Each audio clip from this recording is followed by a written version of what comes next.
What's good, y'all? It's your boy Soldaya, and today we're going to be reacting to the most extreme things humans did to survive. So, vanity time waste, let's get right into it. Blue John Canyon incident.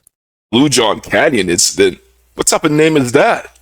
On April 26, 2003, 27-year-old Aaron Ralston biked 15 miles into the remote canyonlands of southeastern Utah, planning an 8-hour solo hike through Blue John Canyon. The experienced mountaineer and mechanical engineer had quit his corporate job to pursue his passion for climbing. That afternoon, while descending through a narrow section of the Slot Canyon, disaster struck. As Ralston climbed down from a suspended boulder, it suddenly shifted, first smashing his left hand.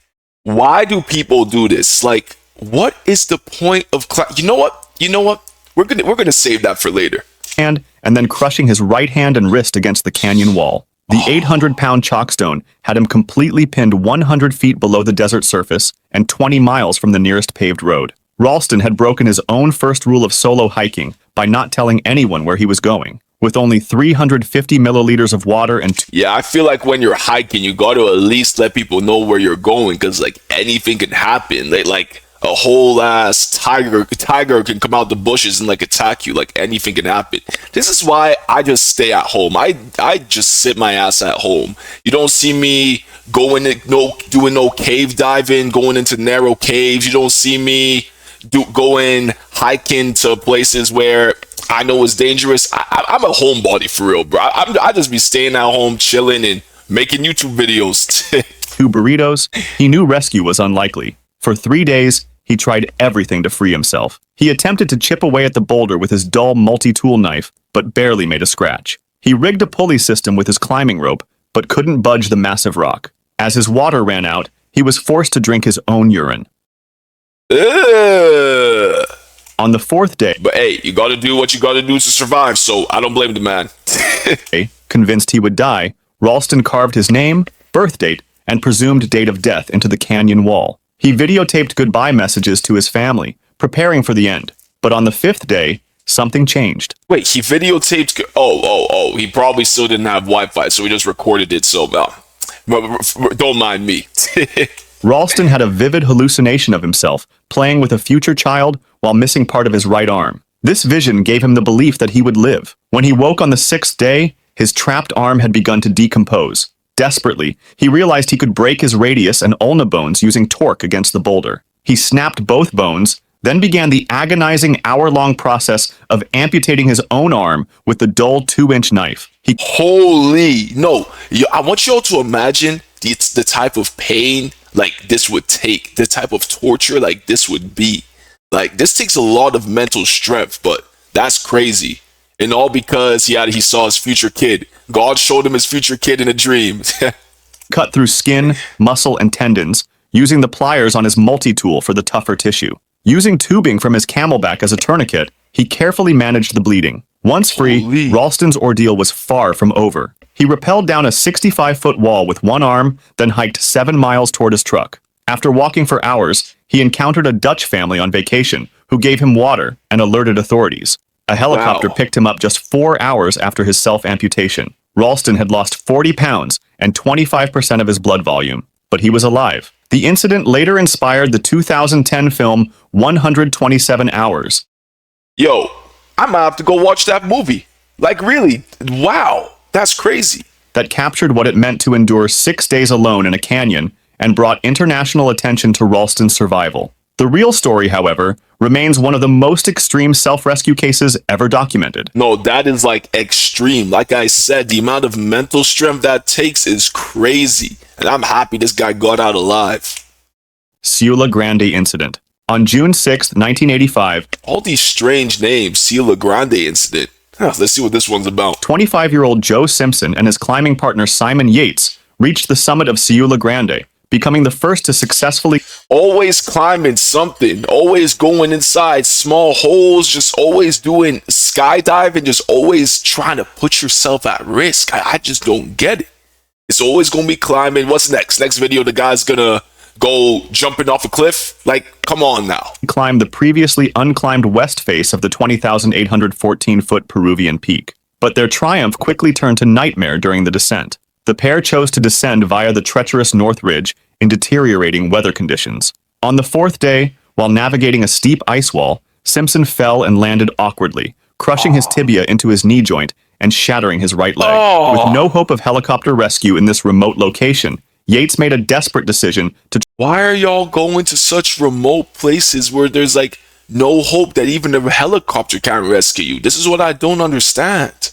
try lowering Simpson down the mountain using their two 150-foot ropes tied together. The system required Yates to dig a snow seat and lower Simpson 300 feet at a time, then down climb to repeat the process. For hours, this agonizing method worked as they descended approximately 3,000 feet. But as Wow. darkness fell and a blizzard struck, visibility vanished. Yates unknowingly lowered Simpson over a cliff edge, leaving him dangling in space above a deep crevasse. Simpson couldn't climb back up the rope, and Yates couldn't pull him up from his precarious position in soft snow. For over an hour, Yates held the rope as Simpson hung helplessly below. Finally, feeling his own anchor failing and knowing they would both die if he was pulled from the cliff, Yates made an impossible decision. He cut the rope. Simpson fell deep into a crevasse. Holy, he cut the rope.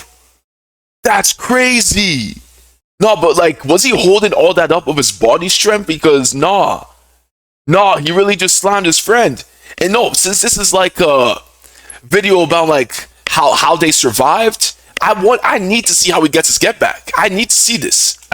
Crashing onto an ice bridge. Miraculously, he survived the fall, but found himself trapped in what he thought was his tomb. The crevasse was a bergschrund that could be 50 to 500 feet deep. Instead of waiting to die, Simpson made another desperate choice. He descended deeper into the darkness, hoping to find a way out rather than slowly freeze to death on the ledge. About 70 feet down, he discovered a slope of unconsolidated snow at a 65-degree angle that led to daylight. Using his one good leg, he made hopping jumps to climb out of the crevasse. But his escape was only the beginning. Simpson spent the next 3.5 days crawling and hopping 5 miles across the glacier and rocky moraine. Keep in mind, imagine how cold it must be while he's going through all this. And those of y'all who live in like cold places, you know what I'm talking about. This guy must have been suffering. I actually feel bad.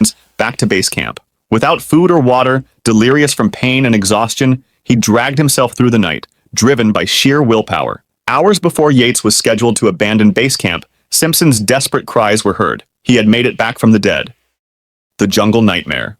Oh, they didn't get to. Oh, I wanted to see. Yo, after I'm going to research, like, what happened? Like, his friend that like cut the rope. Because if I was him, if I was the guy, if I was the friend, and not the friend, if I was the guy, right, hanging, and my homeboy cut the rope and left me there to die, woo! Best believe I'd be getting my get back the next day. I don't even care how long they permitted me to the hospital. I'm gonna be at his doorstep right there. Hey, so you left me to die? Early November 1981, 22-year-old backpacker Yossi Ginsberg set off into the Bolivian Amazon with 3 companions, seeking The jungle nightmare, bro. Just from this title alone, this is gonna be bad. adventure in one of the world's most dangerous jungles. The group included Marcus Stam, a Swiss teacher, Kevin Gale, an American photographer, and Karl Ruprechter, an Austrian who claimed to be a geologist. Ruprechter promised to lead them to a remote indigenous village rich with gold. Yeah, I could already tell this guy's not leading them to shit.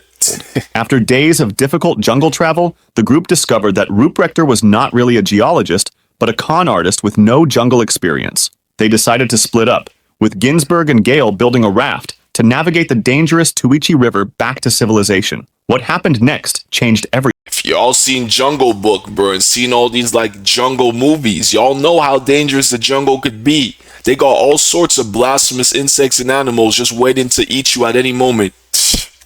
The makeshift raft hit rapids and was swept toward a waterfall. Gale managed to jump to shore, but Ginsberg and the raft went over the falls. Alone and lost in the Amazon with no supplies, map, or survival training, Ginsberg began a 19-day nightmare that pushed him to the very edge of human 19 endurance. days. During his first week alone, Ginsberg survived on whatever he could find. He foraged for wild fruits and eggs from bird nests. He waited beneath trees for monkeys to fall so he could eat them. When he found a small puddle of water, he drank until his stomach couldn't hold more. The jungle was merciless. Swarms of fire ants covered. I got a question, and answer me this in the comments. Do y'all think, given like you guys can survive 2 weeks in the jungle, like 2 weeks? 2 weeks, but you have like you don't come with no weapons, no food, no proper clothes. You're basically living like Tarzan. Do y'all think you got it? It's 2 weeks in the jungle, no support, no nothing, just You in the jungle. Let me know down in the comments below. His body, and he pulled them from his eyelids, ears, and hair as blood seeped through his skin. Holy. Army ants attacked him one night while he slept, tearing at his flesh through his mosquito net. Termites bit him constantly, and a fungus infection left his feet bloody with oozing pus. On the sixth night, a hungry jaguar stalked him in complete darkness. Holy. Without fire or weapons, Ginsburg could only pray the big cat would move on. As days passed, he began hallucinating from hunger and exhaustion. He lost all sense of direction in the endless green maze. His feet rotted from constant moisture, and leeches attached themselves to his body. Ew. Ginsburg faced attacks from wild boar and the constant threat of venomous snakes. At his lowest point, he ate insects, lizards, and raw bird eggs to survive. Ew. Finally, on the 19th day, Ginsburg encountered Kevin again, who was traveling with local helpers searching for him. Ginsburg was found on the brink of death, weighing barely 100 pounds and suffering from Holy. severe malnutrition and infected wounds. Holy. The Everest Resurrection. On May 25th, 2006, Everest Resurrection. Now this is,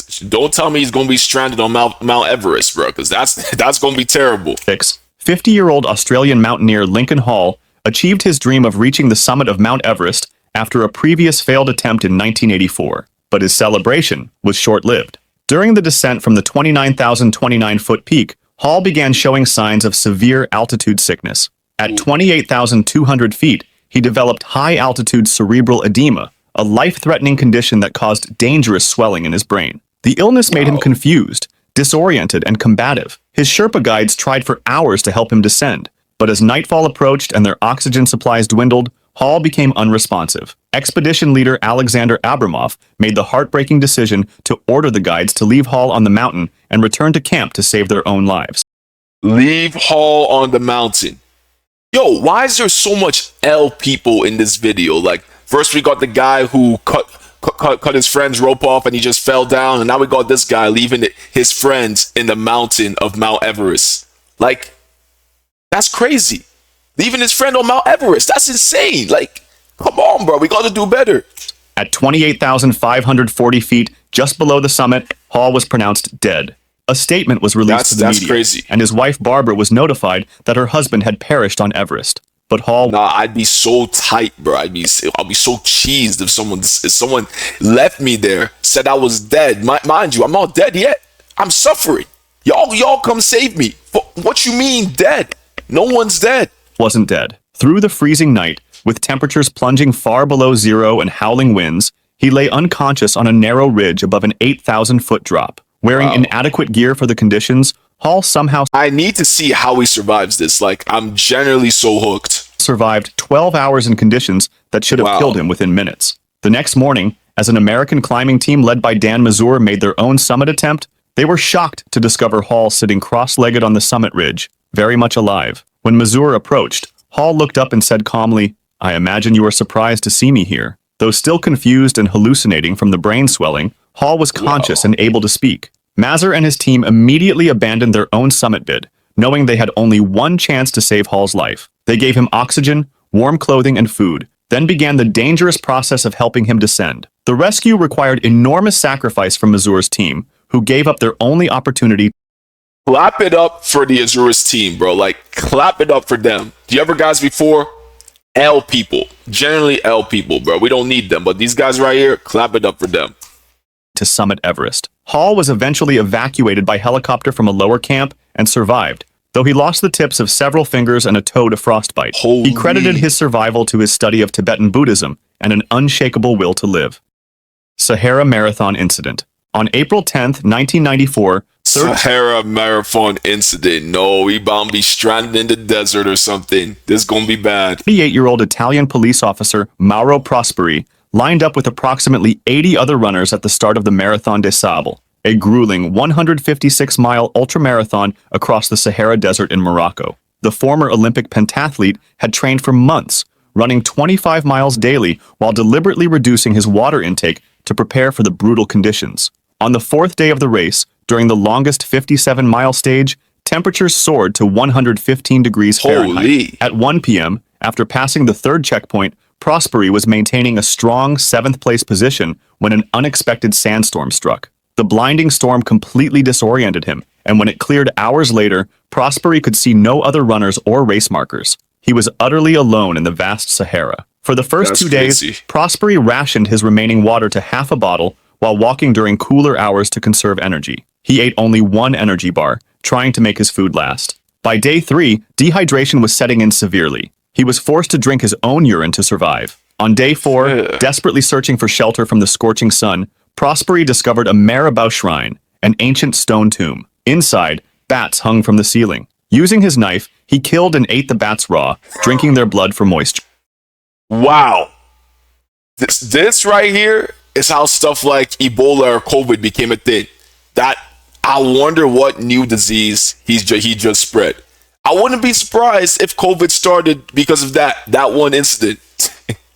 As his condition worsened, Prosperi wrote a goodbye note to his wife on the tomb wall and attempted to take his own life by slitting his wrists. But his blood was so thick from dehydration that the wounds wouldn't bleed enough to kill him. When he woke up alive, Prosperi found new determination to survive. He set off again into the desert, licking dew from rocks at dawn and hunting for insects and lizards to eat. He buried himself in sand at night to stay warm as temperatures plummeted. On day 8, he found a tiny oasis with a puddle of fresh water and drank until he was full. On day 9, barely conscious and weighing just 99 pounds, Wow. Prosperi was found by Algerian military authorities after wandering 180 miles off course and unknowingly crossing the border from Morocco into Algeria. Doctors Wow. said his liver had nearly failed, and he required extensive intravenous rehydration to restore his body.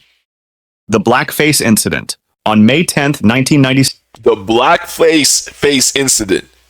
Now I'm curious, like what could have happened to get a name, the blackface incident? Texas pathologist Beck Weathers joined a commercial expedition led by renowned guide Rob Hall, attempting to reach the summit of Mount Everest.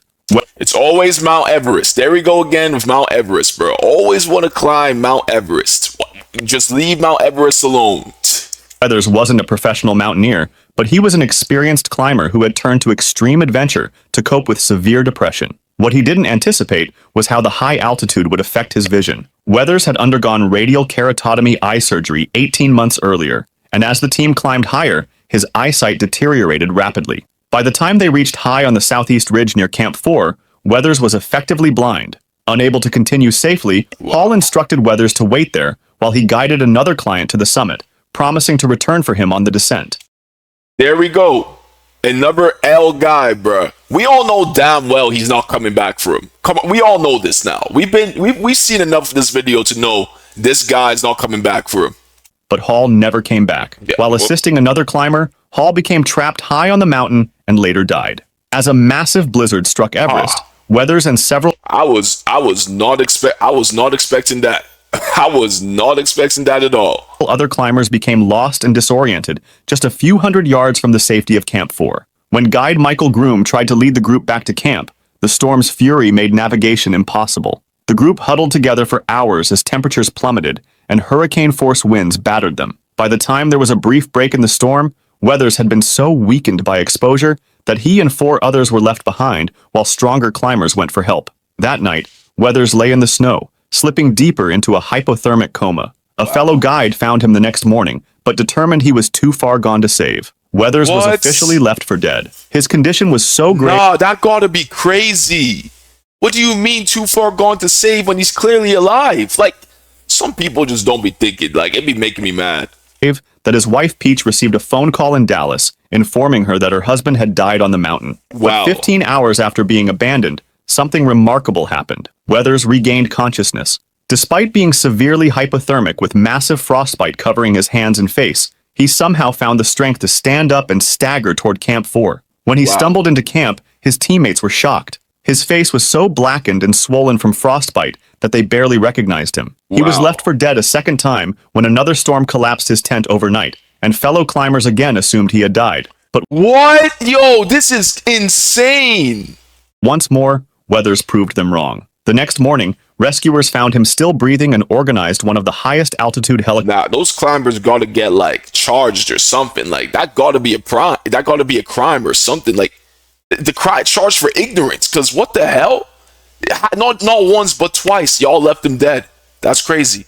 Rescues at the time. Nepalese pilot Lieutenant Colonel Madan Khatri Chetri flew his aircraft into the That I am not gonna know how to pronounce that name or even say it, but clap it up for him.